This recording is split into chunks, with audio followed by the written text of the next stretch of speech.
मना प्रार्थना तुझा एक आहे, रघुराज थक्कीत होऊ न पाहे. अवज्ञा कदा हो यदर्थी न कीजे, मना सज्जना राघवी वस्ती कीजे. त्याचं हिंदी रूपांतरण आहे, मन तुझको है एक प्रार्थना, स्थिर हो कर कर चकित प्रभु मना. स्थिर हो कर कर स्थिर हो कर कर चकित प्रभु मना. हे प्रभु के हो प्रभु के तुम आज्ञाधारी, उसमें ही है भलाई तेरी. मना प्रार्थना तुझा एक आहे. समर्थ रामदास स्वामी मनाची प्रार्थना करतात. आपण देवाची प्रार्थना करतो, आपण देवाची प्रार्थना करतो, समर्थ मनाची प्रार्थना करतात. आपण बघतो कधी कधी घरात कोणतरी एक कटकट करणारा असतो. काही झालं की वाद, जणू काही तो वादावरतीच असतो. आज घरात एक असतो कोणतरी, प्रत्येक फॅमिलीत कोणतरी असतोच. आणि म्हणून प्रत्येक जण काळजी घेत असतो की हा चिडू नये. प्रत्येक जण काळजी घेत असतो की हा चिडू नये, म्हणून प्रत्येक जण काळजी घेत असतो. त्याच्यात होतं काय, त्यात होतं काय की तो चिडू नये म्हणून त्याला काळजी घेताना बाकीचे ऍडजस्टमेंट करतात, पण त्याला त्रास होणार नाही याची काळजी घेतात. सारखं त्यांचं एक असतं, तू स्वतः सांभाळ बरं का, तू चिडू नको बरं का, तू सांभाळ बरं का, असं चालत असतं घरात प्रत्येकाचं.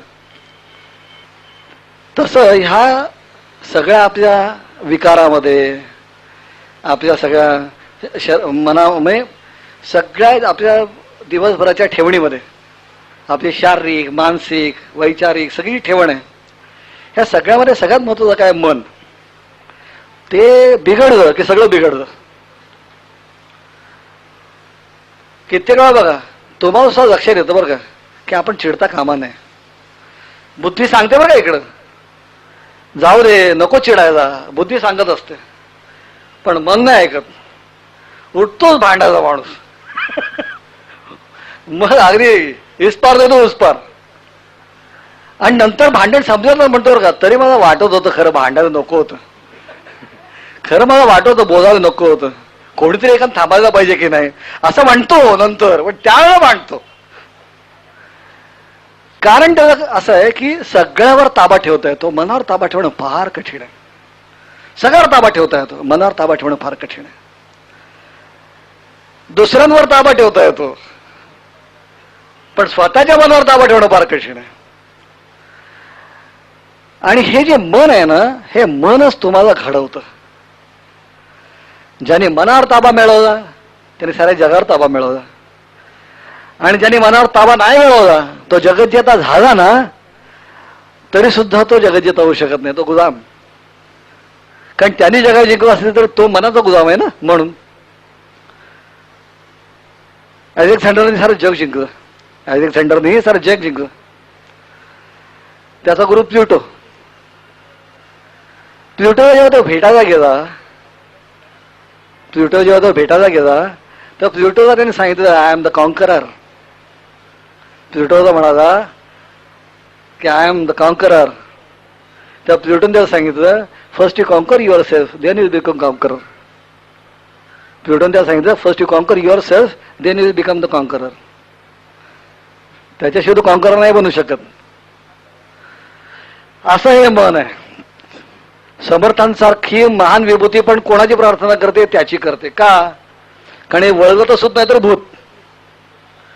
ताब्यात असलं तर काय करेल सांगता येत नाही, पण ताब्यातून सुटलं तर काय करेल ते पण सांगता येत नाही. ताब्यातून सुटलं तर काय करेल ते पण सांगता येत नाही. आणि ह्याची ताकद इतकी प्रचंड आहे की ज्याची आपण कल्पना पण करू शकत नाही. ते ताकद एवढी वेडा असतो बघा, वेडाला आवरता येतं? नाही आवरता येत. 8 माणसं लागतात वेड्याला आवरायला. शहाण्याला आवरायला एक माणूस पुरतो, पण वेड्याला आवरायला 8 माणसं लागतात. कारण का? ताबा सुटला ना मनाचा की संपलं बघा. कोणाला आवरत नाही तो, कोणाला आवरत नाही तो. तर हे मन असं आहे की ज्याची ताकद फार प्रचंड आहे. आणि ज्याने या मनाची ताकद ओळखली, ज्याने या मनाची ताकद ओळखली आणि या मनावरती मान टाकायचा जो शिकला ना तो जिंकला. आणि जो या मनावर मान टाकायला शिकला नाही तो त्या मना फरफडत जातो, तो या मागे फरफडत जातो. सहजीवन 2 प्रकारचं असतं. सहजीवन 2 प्रकारचं असतं. आमच्याकडे एकदा एक कीर्तनकार बुवा आले होते. त्या कीर्तनकार बुवाने सहजीवनाचं फार मस्त एक उदाहरण दिलं होतं. आता कीर्तनाला उभं राहायचं म्हणजे धोतर बितर दिसून माणूस उभा राहतो ना. तर ते उदाहरण काय दिलं म्हणजे सहजीवन कसं असतं 2 प्रकारचं असतं म्हणे. एक म्हणजे शेटजींबरोबर मर्सिडीजमध्ये बसून, एक म्हणजे शेटजींबरोबर मर्सिडीजमध्ये बसून किंवा शेटजींच्या मर्सिडीजच्या मागे धोतर अडकलं म्हणून फरफडत जाताना. शेटजींच्या गाडीच्या मागे जे मागे दरवाज्यात धोतर अडकलं हा बाहेर ना, बरोबर की नाही. तर शेटजींच्या दरवाज्यात धोतर अडकलं तर शेटजींच्या बरोबर फरफडत जातो की नाही माणूस. हे शेटजी मर्सिडीज मध्ये आणि फरफडत असंही म्हणायचं सहजीवन होऊ शकतं. सहजीवन 2 प्रकारचं असतं, फरफडत जाताना आणि आतमध्ये बसून जाताना. तर मनावर ताबा असला तर गाडीत बसून जाणारं सहजीवन आहे आणि नसलं तर फरफडत जाणारं सहजीवन आहे. कारण मनाला सोडून तर काय आपण राहू शकत नाही, मनाला सोडून तर काय आपण राहू शकत नाही. मग काय व्हायला पाहिजे, ताबा आला पाहिजे, ताबा मिळवला पाहिजे. आणि तो ताबा मिळण्यासाठी तर सारा खटाटोपण सगळा प्रयत्न आहे. ताबा मिळवण्यासाठी सारा खटाटोपण सगळा प्रयत्न आहे. आयुष्यभर तपश्चर्या करतात संत ऋषीमुनी. जे आयुष्यभर तपश्चर्या करतात ते एकाच कारणाकरता की ह्या मनावर ताबा मिळावा म्हणून. कारण ह्याच्यावर एकदा जर ताबा मिळवला तर काहीही अशक्य नाही. आणि म्हणून ते प्रार्थना कोणाची करतायत असं आपण म्हणतो ना, शंकराची भेट घ्यायची तर अगोदर नंदीच्या पाया पडावं लागतं असं आपण म्हणतो ना. मोठ्या मोठ्या ऑफिसमध्ये गेलं की साहेबाला भेटायच्या अगोदर तो चौकीदार असतो ना, त्याच्याच हातापाय पडायची वेळ येते. कारण त्यांनी चिठ्ठी आतमध्ये दिली तर आत प्रवेश, त्यांनी चिठ्ठी आतमध्ये दिली तर प्रवेश कुठून. अहो काही काही ठिकाणी ऑफिसमध्ये काम करणे जे पिऊन असतात ना, चौकीदार असतात ते पण बदमाश असतात. शेवटी काय असतं प्रत्येकाचं पोट आहे ना, प्रत्येक विचार करतो हा माझं काय करतो. तर तो काय करतो चिठ्ठी दिली की चिठ्ठ्या घेऊन जर आतमध्ये तेवढी ज्याच्यावर राग असतो ते चिठ्ठी खिशात ठेवतो. चिठ्ठ्या बाहेर 50 माणसं आली आहेत, सगळ्यांच्या चिठ्ठ्या गोळा करतो आतमध्ये साहेबावर द्यायला. पण एखाद्या राग जर असेल ना तर आतमध्ये जाता हळूच तेवढी चिठ्ठी काढून खिशात ठेवतो आणि बाकी चिठ्ठ्या साहेबाला देतो. साहेबाला काय कळणार आहे आत बाहेरून बसला, साहेबाला काय कळणार माणूस बाहेरून बसला. तो चिठ्ठ्या बघतो आणि माणसाला बोलवतो. ज्याची चिठ्ठी काढून ठेवली असं वाटतं आपल्याला काय बोलत नाही. त्यामुळे काय असतं की त्या चौकीदाराला त्या पिऊनला पण सांभाळावं लागतं. तुम्ही एखाद्या मोठ्या माणसाची तुमची ओळख आहे, अगदी टाटा बिर्ला तुमची ओळख आहे, अगदी खाजगी पर्सनल ओळख. पण समजा दरवाजावर ते वॉचमॅन तुम्हाला आतच नाही सोडू, तुम्ही काय करणार. तो वॉचमॅन मला नाही छोडेगा, मग काय करणार. तर तो भेटल्यानंतर महत्वाचं नंतर हो पाहिजे ह्यानी सोडलं पाहिजे ना आतमध्ये. तसं हे मन आहे. परमेश्वरापर्यंत जायचं तर पहिल्यांदा मनाने आगवड केलं पाहिजे, सोडलं पाहिजे. त्याने जर सोडलं नाही ना तर तुम्ही नाही देवापर्यंत जाऊन पोहोचू शकत. त्याने जर सोडलं नाही तर तुम्ही देवापर्यंत जाऊन पोहोचू शकत नाही. कारण देवापर्यंत तुम्हाला जाऊ द्यायचं की नाही हे ठरवणारं मन आहे. त्यांनी ठरवलं तर जाणार, ते नाही ठरवलं तुम्हाला जाऊच देणार नाही तिथपर्यंत, तुम्हाला जाऊ देणार नाही ते. आणि म्हणून समर्थांनी पहिली प्रार्थना आता करते ते मनाला. ते म्हणतात बाबा काय मना प्रार्थना तुझं आहे काय काय प्रार्थना आहे तर तुझ्याकडे राघवानी सुद्धा थक्क होऊन पाहावं असं तू वागावं अशी तुझा प्रार्थना आहे. म्हणजे अवघड काहीतरी काम सांगतायत, मनाला जे काम सांगतायत ते अवघड काम सांगतायत ते. पण कसं असतं आपण लहान मुलं असतं ना सारखं इकडून तिकडे पळतं, सारखं इकडून तिकडे पळतं, ऐकतच नाही हो. मनासारखं चपळ असतं लहान मुलं, मनासारखं चपळ असतं. तुम्ही थांब म्हणजे की थांबायला तयार होत नाही. तुम्ही म्हणा तिकडे जाऊ नको की मुद्दाम तिकडे धडपडायला जाणार, तिकडे धडपडायला जाणार. त्याला हात जाऊ नको म्हणजे की तेव्हाच जाऊन हात जाणार. लहान मुलं तर असं असतं ना, तसं मनाचं असतं. मन ऐकायला तयार होत नाही. पण लहान मुलं तुम्हाला पटवायचं तुम्ही काय करता. अहो बघितलं का बाबू कसा बसतो, शांत बसतो ना, बघितलं नाही तुम्ही, दाखव दाखव बरं बघून बसून असं म्हणतात नाही की तो लहान मुलं कौतुकाने बसतं शांत. आणि मग तुम्ही म्हणता बघा बघा कसा बसलाय, आता 15 मिनिटं असं बसणार बरं का, किती तोंडवर करून म्हणतो नाही, त्याचे उद्योग सुरू करतो ते. किती वेळा वैभवासाठी मी लहानपणी असं करायचो, मी म्हणायचो बघ बघ बघ कसा बसला शांतपणे, असं तुला जमतं असं देणार म्हणते की नाही म्हणायची नाही. मग तो बघ बसलाय की तो शांत बसायचा, पण 5 मिनिटांचा तोही कंटाळायचो. तो म्हणायचा आता उठू म्हणून विचारायचा. मनाचं असं असतं की मनाला सगळ्यात अवघड गोष्ट कुठची जर असेल ना तर गप्प बसणं. मनाला सगळ्यात अवघड गोष्ट कुठची तर गप्प बसणं. मग आपला मालक कोण? रघुनाथ, रघुरामचंद्र, प्रभू रामचंद्र, हे तर आपले मालक ना. तर समर्थ कसं म्हणतात मनाला, हे बघ हे बघ, आता तू असं काहीतरी करून दाखव ना की रामराय पण तुझ्याकडे आश्चर्यचकितून बघतील, कौतुक करतील बरं का तुझं. त्याच्याकडे काय कर तू? मना सज्जना राघवी वस्ती कीजे, अवज्ञा कदा हो यदर्थी न कीजे, मना सज्जना राघवी वस्ती कीजे. काय कर तर तू राघवामध्ये वस्ती कर. म्हणजे काय तर शांत हो, ती जागा सोडून हलू नकोस. प्रभू रामचंद्रांच्या पायाशी एकरूप हो, स्थिर हो आणि ती जागा सोडू नकोस आणि त्यांची अवज्ञा करू नकोस. त्यांच्या आज्ञेत राहा आणि त्यांच्या पायाशी पक्की वस्ती कर. म्हणजे काय होईल, रामराय तुझ्याकडे आश्चर्य घेऊन पाहतील. कारण हे असं आहे, हे कधीच कुठे थांबत नाही हो. मन असं आहे की त्याला एका ठिकाणी थांबायला आवडत नाही. मनाची व्याख्याच काय मुळी, संकल्प विकल्पात्मकम मना. मनाला स्वतःचं अस्तित्व नाहीये, मनाला अस्तित्वच नाही स्वतःच.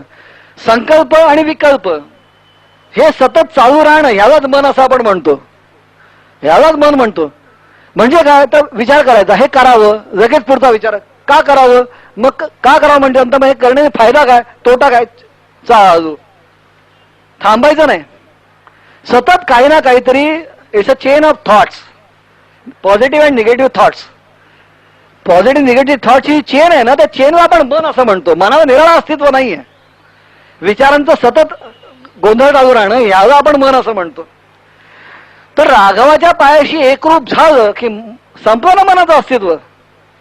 परमेश्वराशी जो एकरूप झाला तिथं पॉझिटिव्ह अँड निगेटिव्ह थॉट्स येण्याचा प्रश्नच येत नाही. संकल्प आणि विकल्प येण्याचा प्रश्नच येत नाही. ते संकल्पही संपला आणि विकल्पही संपला म्हणजे मनाचं अस्तित्वच संपलं. आपण त्याला असं सांगतो, मनाला अशी गोष्ट सांगतो करायला की ज्याच्यातच अस्तित्व संपणार आहे. आणि म्हणूनच मन कधी स्थिर व्हायला तयार होत नाही. म्हणून मी एक नेहमी उदाहरण देतो ना की माशी सगळ्यावर बसते, पण एकच गोष्ट अशी आहे की ज्याच्यावर माशी बसायला तयार होत नाही, ती म्हणजे निखारा. पेटीच्या निखाऱ्यावरती माशी कधी बसायला तयार होत नाही. घाणीवर बसते, जेवणाच्या गोष्टीवर बसते, चांगल्यावर वाईटावर सगळ्यावर बसते, पण निखाऱ्यावर बसत नाही. कारण तिला माहिती आहे याच्यावर बसलं की आपलं अस्तित्व संपणार. तसं मनाचं आहे. मनाला सुद्धा माहिती आहे की आपण परमेश्वराच्या पायाशी पक्के झालो की आपलं अस्तित्व संपलं, मग आपण परमेश्वर स्वरूप होणार. तर परमेश्वर स्वरूप झालं की आपल्याला बाकीच्या गोष्टी राहिल्या ना. त्याचा जो आज तुमच्यावर अधिकार गाजवतोय त्याच्यावर तुम्ही अधिकार गाजवणार. जो तुमच्यावर जे मन तुमच्यावर अधिकार गाजवतोय, जे मन तुमच्यावर अधिकार गाजवतोय त्या मनावर तुम्ही अधिकार गाजवणार. आणि गुलाम व्हायला कोणालाच आवडत नाही. स्वतःचं अस्तित्व संपायला कोणालाच आवडत नाही. स्वतःचं अस्तित्व संपायला कोणालाच आवडत नाही. आणि म्हणून तर माणूस कुठे वाकायला तयार होत नाही ना. अस्तित्व म्हणजे काय, अहंकार. मी आहे आणि सगळं काही मी करतो. हा जो अहंकार आहे हा सोडायला कोणालाच आवडत नाही. तुम्हाला असं वाटेल श्रीमंत असतो, असं नाहीये. ज्याच्याकडे काही नाही त्याला पण असतो.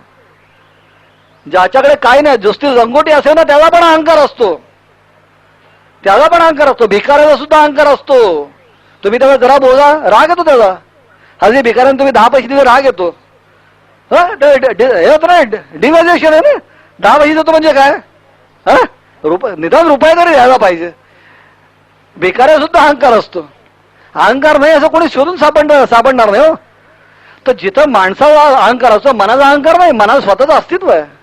तो तुमच्यावरती अधिकार गाजवतोय, तुम्ही त्याचे गुलाम आहात. आणि अशा वेळेला त्याला तुम्ही सांगितलं की तू तुझं अधिकारपद सोडून दे, तू सरेंडर हो, तर आवडत नाही त्याला.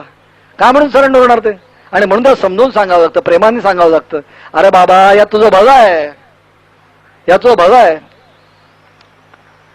तुझं सरेंडर झालास ना तर तुझं अस्तित्व संपणार नाहीये. तुझं अस्तित्व मोठं होणार आहे. तुझं अस्तित्व संपणार नाही, तुझं अस्तित्व मोठं होणार आहे. म्हणून मी एक नेहमी उदाहरण देतो की पाण्याचा थेंब आपण जर काठी बुडवली पाण्यामध्ये, समुद्रामध्ये काठी बुडवली आणि जर उचलली तर शेवटी थेंब येतो पाण्याचा. तो जो थेंब आहे ना, तो थेंब पाण्यात मिसळला तर थेंब नाहीसा होत नाही, त्या थेंबाचं सागरात रूपांतर होतं. त्या थेंबाचं त्या सागराचं तो स्वरूप बनतो, त्या सागराशी तो एकरूप होतो आणि त्याचं रूपांतर सागरात बनतं. तसं रामरायाच्या पायाशी मनाचं जर एकत्रीकरण झालं तर ते मन राघवरूप बनतं, रामरूप बनतं. पण हे रामरूप बनतं हे त्याला कळतं केव्हा? एकरूप झाल्यावर. त्याच्या अगोदर कळतच नाही, त्याच्या अगोदर कळतच नाही. पहिली जेव्हा आपण केजी मध्ये मुलाला पाठवतो की नाही, हल्ली प्री नर्सरी सुरू झालंय. पूर्वी केजी मध्ये ज्युनियर केजी सिनियर केजी आमच्या होतं पहिलीच असायची. ज्युनियर केजी सिनियर केजी भानगडत नव्हती. पहिलीला वर्गात गेलो, मला आठवत आहे ना, पहिलीला वर्गात गेलो, घरात मला पडवून पाठवतो, रडायचं नाही, रडण्यासारखं काही झालं नाही, काय शाळेत जायचं आहे. मी ते बडबडत गेलो आणि वर्गात गेलो आणि बसलो. माझी मोठी बहीण मला सोडायला होती, अक्का आमची सोडायला आली होती. तर ती बाहेर थांबली होती मी रडतो का बघायला. आणि काय नाही, मी शांतपणे हात धरून वर्गात बसलो आणि बसल्यानंतर मुलं रडायला लागली. एक एक जण जसे पालक सोडून बाहेर जायला लागले तसे. मग आता मी रडायला लागलो. तर माझा बहीण बाहेर विचारते, तू का रडतो? हे रडतात म्हणून मी रडतो. ही परिस्थिती, हे रडतात म्हणून मी रडतो. तर परिस्थिती अशी आहे, देखादेखी का जमाना. प्रत्येक दुसऱ्यांचं बघून आपणही ते करावं, आपणही ते करावं असं करण्याची मनात झालेली सवय. आणि रघुनाथाच्या पायाशी एकरूप होणारी माणसं बघायला कुठे मिळतात हो? बघायला तर असेच मिळतात जे रघुनाथाच्या पायाशी एकरूप व्हायचा कधीच प्रयत्न करत नाहीत. आपण सकाळी पूजा करतो देवाची, का करतो? कारण आपल्याला कुठेतरी वाटतं की हा आहे म्हणून आपण आहोत म्हणून. हे सकाळपुरतं असतं बरं का, देवासमोर उभं असतं त्याला. का तर त्याची एकदा प्रार्थना करून ठेवावी, का तर दिवसभर सांभाळ म्हणून. पण दिवसभर सगळं आपलं डोकं चालत असतं, त्याच्या डोक्याने कुठे चालतो आपण? त्याच्या डोक्याने आपण चालतच नाही. त्याच्या डोक्याने चालायचं ठरवलं तर आपल्याला असं वाटतं की काय ना, आपला अधिकार गेला कुठंतरी. लक्षात ठेवा, परमार्थ म्हणजे निराळा काही नसतो. आपल्याला असं वाटतं की परमार्थ करायचं म्हणजे घरदार सोडायचं, कुटुंब कबिला सोडायचा, असं माणसाला वाटतं. असं काही नाहीये. स्वार्थ संसार आणि परमार्थात एवढाच फरक आहे की संसारात आपल्या रथाचे लगाम आपल्या हातात असतात. संसारात चालू आहे ना, संसारात आपल्या रथाचे लगाम आपल्या हातात असतात आणि परमार्थात आपल्या रथाचे लगाम सद्गुरूच्या हातात असतात. संसारामध्ये आपल्या रथाचे लगाम आपल्या हातात असतात आणि परमार्थामध्ये आपल्या रथाचे लगाम सद्गुरूच्या हातात असतात. आतापर्यंत आपल्या मनाने आपण सगळं काही करत होतो, आता याच्यापुढे त्याच्या मनाने आपण सगळं काही करणार आहोत, त्याच्या इच्छेने आपण सगळं काही करणार आहोत, त्याच्या कृपेने आपण सगळं काही करणार आहोत. ही त्याच्या मागची भावना आहे. अर्जुन जिंकला त्याला कारण त्याचा सारथी भगवान श्रीकृष्ण होते. अर्जुन जिंकला त्याला कारण त्याचे सारथी भगवान श्रीकृष्ण होते. आपले सारथी जर भगवान श्रीकृष्ण झाले तर आपण नाही जिंकणार. का नाही जिंकणार? जरूर जिंकू. पण त्यासाठी ते सारथ्य त्यांच्या हातात द्यायला पाहिजे ना. आम्ही आमचं लगाम कोणाच्या द्यायलाच तयार होत नाही. ते लाख तयार आहेत हो, ते लाख तयार आहेत. गोंदवलेकर महाराज म्हणायचे की अहो, माझ्याकडे येणाऱ्या प्रत्येकाला मी सांगतो की तुझं चिंतेचा गाठोडा माझ्याकडे सोडून जा म्हणून, पण तुम्ही सोडत नाही ना, मी काय करू?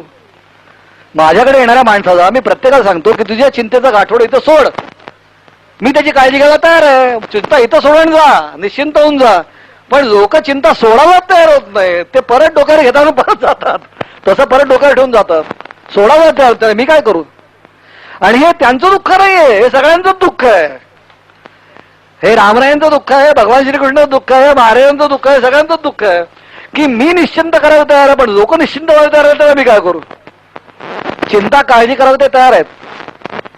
आणि हे तुमचं जे गाठोड आहे चिंतेचे, त्यांच्या पायाशी का सोडायचं? त्याचं कारण असं असतं की चिंता करून प्रश्न सुटत नाहीत. चिंता करून प्रश्न सुटत नाहीत. लोकांना असं वाटतं की चिंता करून प्रश्न सुटतात. चिंता करून प्रश्न जटिल होतात. चिंता करून प्रश्न जटिल होतात. बाकीचे रोग परवडले, चिंतेसारखा रोग नाही. बाकीचे रोग परवडले, चिंतेसारखा रोग नाही. आपण म्हणतो मी काळजी करतो. काय काळजी करून होतो? काय होत नाही. काळजी करून काय होत नाही, जे व्हायचं ते होतं. पण चिंता करून काळजी करून होतं काय? बाकीच्यांचं काय व्हायचं ते होईल, पण आपल्याला सगळे त्रास सुरू होतात. तुम्हाला हार्ट ब्लड प्रेशर, ब्रेन, सगळे जे त्रास सुरू होतात ना, हे सगळे त्रास चिंतेने होतात. चिंतेसारखा दुसरा रोग नाही. बाकीच्या सगळ्यावर औषध आहे, चिंतेवर औषध नाही. चिंतेवर फक्त एकच औषध आहे आणि ते म्हणजे चिंता सोडणे. पण चिंता सोडायचं कसं सोडायचं?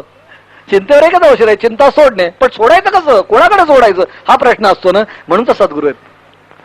कुठे सोडायचा हा प्रश्न आहे ना. म्हणून तर सद्गुरू आहेत, म्हणून तर परमेश्वर आहे. म्हणून तर सद्गुरू आहे, म्हणून तर परमेश्वर आहेत, म्हणून तर रामराय आहेत. कशा करता की चिंता कुठे सोडावी हे कळत नाही म्हणून तिथं सोडायची असते. लोक तीर्थयात्रेला जातात, तिथे सांगतात ते काहीतरी सोडा. तीर्थयात्रेला जातात लोक, काशी वगैरे घेऊ की तिथे लोक सांगतात काहीतरी सोडा. आता लोकांना काहीतरी सोडा त्याच्या मागचा खरा अर्थ असा असतो की तुमच्या विकारापैकी काहीतरी सोडा किंवा तुमच्या दुर्गुणापैकी काहीतरी सोडा. दुर्गुणापैकी काहीतरी सोडा. तो व्यसन असेल तर व्यसन सोड बाबा. बरं, कारण तीर्थक्षेत्री आलास थोडं तरी चांगलं काहीतरी घेऊन जा, थोडा तरी बदलून जा की ज्यामुळे तो आयुष्य सुखा होईल. पण लोक खायचं सोडतात आजपासनं. आता रोज काय जिलबी खातो का माणूस? पण माणूस असा विचार करून काय काय सोडावं जे आपण कधीच खात नाही ते सोडतात. जिलबी सोडीन, ह्याच्यापुढे करंजी खाणार नाही. अरे करंजी रोज कुठे खातो माणूस? ह्याच्यापुढे लाडू खाणार नाही. लाडू काय रोज खातो माणूस? श्रीखंड खाणार नाही. श्रीखंड खातो रोज? नाही रोज खात माणूस. असं काहीतरी सोडतात. म्हणजे काय, सोडण्याचं पण समाधान आणि न सोडण्याचं पण समाधान. सगळ्या गोष्टी एकदम मिळवायच्या. हे देवाला सुद्धा लोक फसवतात हो. देवाला सुद्धा लोक फसवतात. तर तिथं सोडायचं काय असतं? तर सोडायचं असतं या विकारांपैकी काहीतरी सोडायचं. विकारांपैकी काहीतरी सोडायचं. का वा आपण फार क्रोधी आहोत का, भांडखोर आहोत का? ह्याच्यापुढे भांडणार नाही, ह्याच्यापुढे राग सोडेन. पण सोडायचं म्हणजे मनापासून सोडायचं. सोडायचं म्हणजे मनापासून सोडायचं. एक गृहस्थ गेले तीर्थक्षेत्री, त्याने सांगितलं काहीतरी सोडा. त्याला हे पटलं होतं माझं बोलणं. त्याने गेल्यानंतर त्याला काय सांगितलं, राग पद्ममी राग सोडला, क्रोध सोडून दिला, झालं. आला परत. आल्यानंतर नातेवाईक भेटायला आले. त्याच्यामध्ये एक होता टिंगल करणारा बदमाश. यांनी सगळ्यांनी विचारलं मग काय सोडलं? आता सगळ्यात काहीतरी फळं बिळं काहीतरी सोडून दिला तो. तर त्याने विचारलं काय सोडलं? क्रोध सोडावलं. क्रोध. हा जो होता टिंगल करणारा त्याने बघितलं याची मजा करावी. काय काय सोडलं म्हणाला? क्रोध सोडला. 5 मिनिटांनी परत आला. नाही तुम्ही काय सोडलं म्हणाला? क्रोध सोडलं म्हणा. पुन्हा इकडे तिकडे बोलल्यापर्यंत परत आला. काहीतरी विसरलो, काय सोडलं म्हणा तुम्ही? तर क्रोध सोड. 5 मिनिटांनी परत आला म्हणा. अरे आत्ता तुम्ही सांगितलं परत विसर. क्रोध सोडला, कळत नाही का? अरे हा म्हणा, हा कुठे आहे मग? हा काय, हा क्रोधच आहे म्हणाला. हे किंचाळवा ना तुम्ही, हा क्रोधच आहे. हा काय निराळ नाही, हा क्रोधच आहे. तर हे जे काही सगळं आहे ना, हे काम क्रोध हे सगळं सोडायचं आहे. पण हे सोडणं केव्हा शक्य होतं? हे सोडणं तेव्हा शक्य होतं की ज्या वेळेला परमेश्वराच्या पायाशी, सद्गुरूच्या पायाशी माणूस एकरूप होतं. आणि जेव्हा तो एकरूप होतो तेव्हा काय होतं? मी तुम्हाला म्हटलं ना की चिंता सोडायची. परमेश्वराच्या पायाशी एकरूप झाल्यानंतर काय होतं? चिंता सुटते. चिंता सुटते म्हणजे काय होतं? तर योग्य विचार करायला माणूस शिकतो. लक्षात ठेवा, तुमच्यावर आलं संकट. संकट आल्यानंतर तुम्ही काय होता? गोंधळून जाता. संकटानंतर काय होतं? गोंधळून जाता. आणि गोंधळून गेल्यानंतर काय होतं? तुमचे प्रत्येक स्टेप चुकते. कारण गोंधळून घेतलेले निर्णय हे कधी बरोबर नसतात. ताबडतोब धांदटपणाने घेतलेले निर्णय असतात ते, आणि त्यामुळे ते निर्णय बरोबर नसतात. आणि म्हणून त्यावेळेला ज्यावेळेला आपण स्मरण करतो परमेश्वराचं, आपण स्मरण करतो सद्गुरूंचं, आणि 2 मिनिटं शांत बसतो ना, त्यावेळेला आपलं मन शांत होतं आणि योग्य मार्ग आपल्या नजरेसमोर येतो. योग्य मार्ग आपल्या नजरेसमोर येतो आणि तो जो मार्ग असतो तो आपल्या यशाकडे घेऊन जातो. म्हणून मनाचा गोंधळ असता कामा नये. हा मनाचा गोंधळ जर थांबला तर आपल्या यशाचे मार्ग दिसतात, तर आपल्या सद्गुरूचे मार्ग दिसतात, आपले योग्य ते मार्ग सापडतात आणि आपलं आयुष्य, आपलं मन, आपली बुद्धी ही सगळी प्रगल्भ होते. हे जर व्हायला पाहिजे असेल तर त्यासाठी एकाग्र होण्याची गरज आहे आणि ते परमेश्वराच्या पायाशी एकाग्र होण्याची गरज आहे. आणि म्हणून हे गोंधळलेलं मन, त्या मनाला समर्थ रामदास स्वामी सांगतायत की काय कर, असं कर्म कर, असं काम कर की ज्याच्यामुळे रामरायांना पण आश्चर्य वाटेल. तू चंचल आहेस ना, अचपळ मन माझे नावरे आवरिता. असं जे मन आहे ना, त्या मनाने ते मनाला सांगतात तू असं काही कर्म कर, असं काहीतरी विशेष वैशिष्ट्यपूर्ण कर की रामरायांना पण तुझं कौतुक वाटावं, ते थक्क होऊन तुझ्याकडे बघावेत. आणि ते म्हणत अरे हे एवढं पळणारं, धावणारं, गोंधळ घालणारं मन शांत व्हावं, असं त्यांना वाटावं. असं कर्म कर. आणि ते कर्म काय कर? तर मना सज्जना राघवे वस्ती कीजे. हे मना हे सज्जना हे सज्जन मना काय कर, तर राघवी वस्ती कीजे. राघवामध्येच एकरूप हो. इकडे तिकडं नाही. राघवाच्या आजूबाजूचं बघू नको स्वतः काही. राघवाच्या आजूबाजूचं काही बघू नको, कारण त्याच्या आजूबाजूचं बघण्यासारखं काही नाही आहे. आजूबाजूला सगळी माया आहे. राघवाच्या आजूबाजूला आहे ना, ते सगळी माया आहे. जसं तुम्ही द्वारकाधीशाला गेलात ना, बरोबर, सोन्याची द्वारका उभी केली भगवान श्रीकृष्णाने, पण त्याच्यामध्ये सत्य फक्त भगवान श्रीकृष्ण होते, बाकी सगळी माया होती. त्या द्वारकेत सत्य फक्त भगवान श्रीकृष्ण होते, बाकी सगळी माया होती. त्यांनी उभी केलेली माया होती, त्यांनी उभी केलेली माया होती, पण त्याचं सत्य फक्त भगवंत होते. म्हणून तो सुदामा त्यांच्याकडे गेला आणि काही न मागता परत आला. कारण तो म्हणा ह्याच्याकडे माया काय मागण्यात अर्थ आहे. भगवंत आपल्याला प्रेम करतात, आता माया मागण्यात काय अर्थ आहे. म्हणून मागायला गेला तो न मागता परत आला. तसं परमेश्वराच्या चरणाशी एकरूप झालं ना, की आपल्याला माया काय आणि सत्य काय हे कळतं. आणि जेव्हा त्याच्या चरणाशी आपण एकरूप होतो, जेव्हा त्याच्या चरणाशी आपण एकरूप होतो, तेव्हा आपण परमेश्वरच बनतो. हे सांगून कळणार नाही, हे अनुभवणं भाग आहे. हे अनुभवण्याच्या गोष्टी आहेत. एखादी तरी उभी अनुभव असं म्हणतात ना, तसा एखादा तरी श्लोक अनुभवावा. तर जेव्हा आपण परमेश्वराच्या चरणाशी एकरूप होतो, राघवाच्या चरणाशी एकरूप होतो, तेव्हा राघवाने आपण दोन राहतच नाही. राघवाच्या चरणाशी एकरूप होणं म्हणजे आपलं अस्तित्व संपणं आहे आणि राघवाचं अस्तित्व प्रकट होणे. जे जे संत सत्पुरुष झाले, जे जे अवतारी पुरुष झाले, त्यांनी एवढं मोठं जे काम उभं केलं ना, आपल्याला असं वाटतं आपल्यासारखे 2 हात 2 पाय आपल्यासारखीच असणारे माणसं त्यांनी कसं काय केलं हे. का हो त्यांच्या मागे हजारो माणसं गेली, का हो तेवढं मोठं काम उभं करू शकले, का हो त्यांच्यासाठी प्राणार्पण करावं असं हजारो लाखो लोकांना वाटलं, का वाटलं असं, त्यांच्यात काय असं होतं.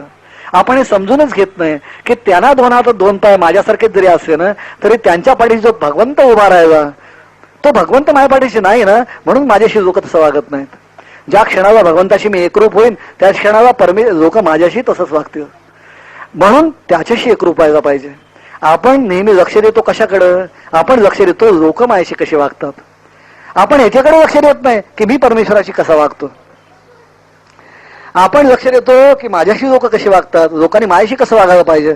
आपण बघा ना, कुठे तुम्ही लग्न कार्यात जा, कुठे तुम्ही कोणाकडेही जा, आपली अपेक्षा एक असते की आपल्याशी त्यांनी कसं वागलं पाहिजे. त्याने उठा बसा म्हटलं पाहिजे, मानपान करायला पाहिजे, वेळेवर चहा आणून दिला पाहिजे, चहा विचारला पाहिजे, जेवण विचारलं पाहिजे. नाही झालं की आपण म्हणतो बरोबर नाहीत माणसं, उडबस बरोबर करत नाहीत, म्हणजे काय, ह्याला मान मिळाला नाही, ह्याला मान मिळाला नाही.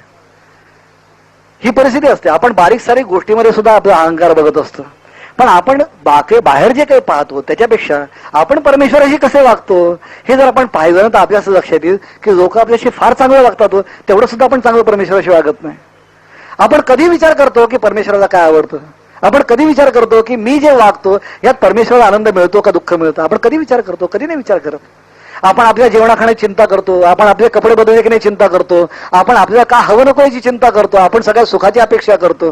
पण त्यातलं थोडं तरी सुख आपण परमेश्वराला द्यायचा विचार करतो, नाही करत. आपण देवाकडे जाणारी माणसं मी काही काही बघितली की परमेश्वराकडे जातात आणि गेल्यानंतर देवाच्या मंदिरात असे 2 रुपये 5 रुपये असे टाकतात, देवाकडे टाकतात. त्यांना हे कळतच नाही की आतमध्ये माझ्या भगवंत बसला आहे, परमेश्वर बसला आहे, म्हणून माझ्या खिशात पैसे आले. तो गेल्यानंतर मी उठायचं म्हटलं तर उठू शकत नाही, जागचा मुलगा जागेवरच.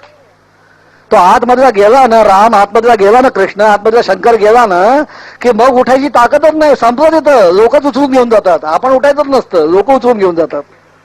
पण तो आतमध्ये आहे म्हणून हे सगळं काही मिळत आहे, तो माझ्यावर राबतोय म्हणून हे सगळं काही मिळत आहे. पण कित्येक वेळा देवासमोर गेल्यानंतर माणसं विसरूनच जातात. जसं लोकांच्या अंगावर फेकतात तसं देवाच्या अंगावर फेकतात. त्याला कळतच नाही कसं वागावं. हे केव्हा कळतं माणसाला, की ज्या वेळेला तो त्याच्याशी एकरूप व्हायचा प्रयत्न करतो, समजून घेतो. केव्हा तरी अंतःकरणामध्ये डोकावून बघतो की अरे मी काय करतोय, मी कसं वागतोय.